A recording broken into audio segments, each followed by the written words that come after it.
In this segment, we're going to look at the settlement of New England by Puritans and draw a sharp contrast to the class-based and agrarian society of the Tidewater region.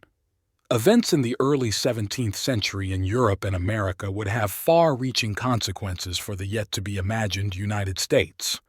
The Puritans were a group of people who emerged during a turbulent time in English history, deeply influenced by the religious reforms sweeping across Europe. We discussed in a previous lecture how Henry VIII initiated the English Reformation, that his changes were more about asserting his control than overhauling religious doctrine. This was quite different from the Reformation on the European continent, which was characterized by significant doctrinal shifts and the emergence of new Reformed churches distinct from the Catholic Church. These reforms challenged the Catholic view that salvation was mediated through the Church and its sacraments. Instead, Protestantism, particularly in its Lutheran and Calvinist forms, emphasized direct access to salvation through faith in God, a faith strengthened by personal engagement with the Bible. In this image, we see a Puritan on the left, an Anglican in the middle, and a Catholic on the right, according to Puritan belief. Calvinism, more radical than Lutheranism, found fertile ground in England, even as it remained officially outlawed. Following Henry VIII's break from Catholicism, there was hope among some English and Scottish believers that the Anglican Church could be purified from within to reflect Calvinist principles.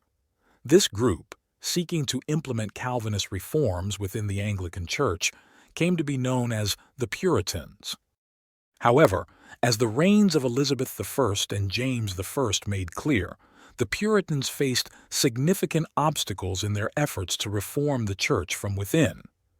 Frustrated and seeking a place to freely practice their faith, many Puritans relocated to the more religiously tolerant Netherlands. Yet, longing for a permanent home where they could establish a pure Christian society, they secured a charter from the English crown to establish a colony in America. The expedition that followed was motivated by more than just the desire for religious freedom. The Puritans aimed to create a new society that would serve as a beacon of Christian virtue and piety, what John Winthrop famously envisioned as a city upon a hill. This concept, drawn from the Bible, symbolized their aspiration to build a community marked by harmony, righteousness, and a close relationship with God. In essence, the Puritans' journey to America was not just a quest for religious freedom, but an ambitious endeavor to establish a model Christian society reflective of their deep convictions and rigorous faith. When individuals ventured to New England, their underlying motivations starkly contrasted with those of the settlers who first made their homes in Virginia. The distinction lies primarily in the nature of these motivations. The initial settlers of Virginia were driven by economic aspirations. Their aim was clear: to amass wealth. Envisioning themselves as a group of English gentlemen poised to subdue a grand Indian empire, they sought to extract wealth in a manner reminiscent of the Spanish conquests in New Spain. This venture, fueled by dreams of riches, encountered a fundamental flaw. The anticipated Grand Indian Empire did not exist, yet the pursuit remained fundamentally economic. In contrast, the colonization of New England was propelled by a markedly different vision. The settlers aimed to establish a city on a hill, a concept that envisaged a model Christian society. This vision was deeply intertwined with the missionary zeal of these settlers. Inspired by New Testament teachings, they sought to create a society that exemplified the city of God on earth. Their ambition was to found a community so prosperous and divinely blessed that it would serve as a beacon, inspiring others worldwide to emulate their Christian way of life.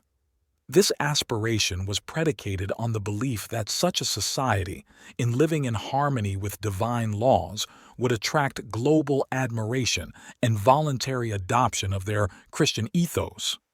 This idea mirrors a biblical precedent, the Jewish quest to establish a holy city in what is now Israel, governed by a society that flourished under God's laws, thereby attracting global allegiance to God.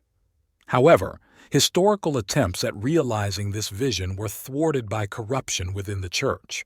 The Puritans, in the wake of the Reformation, perceived a parallel between their mission and the biblical narrative. They viewed the era's prevalent church corruption as a recurrence of past failings. Determined not to repeat history, the Puritans embarked on a mission to accomplish what they believed the early church could not.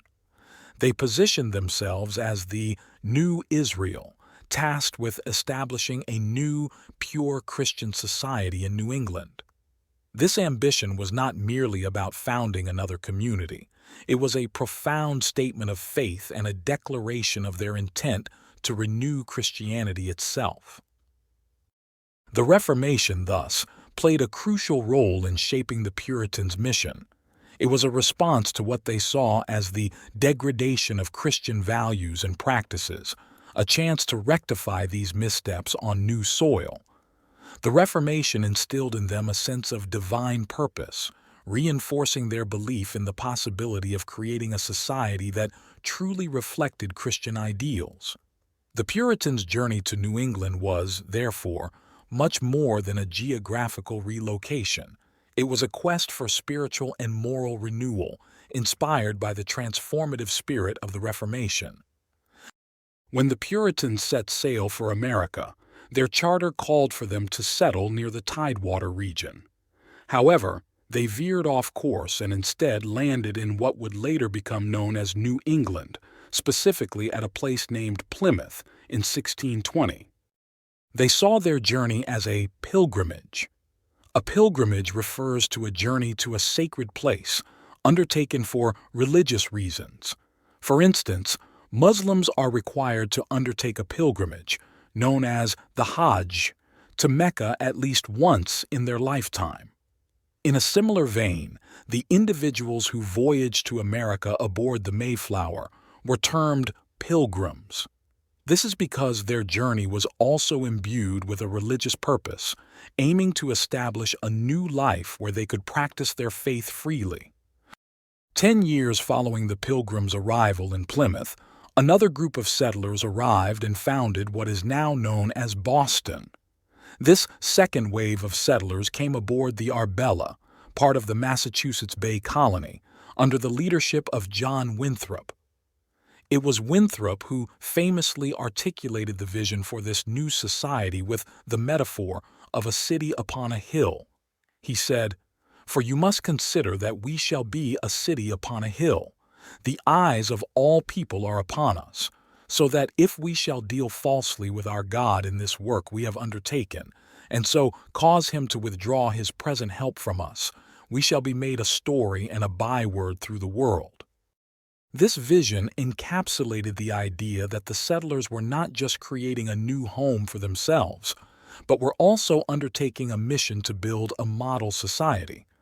Winthrop's words reflect the deep sense of responsibility and purpose that guided the settlers, highlighting their belief that their actions and the society they built would be scrutinized by the rest of the world.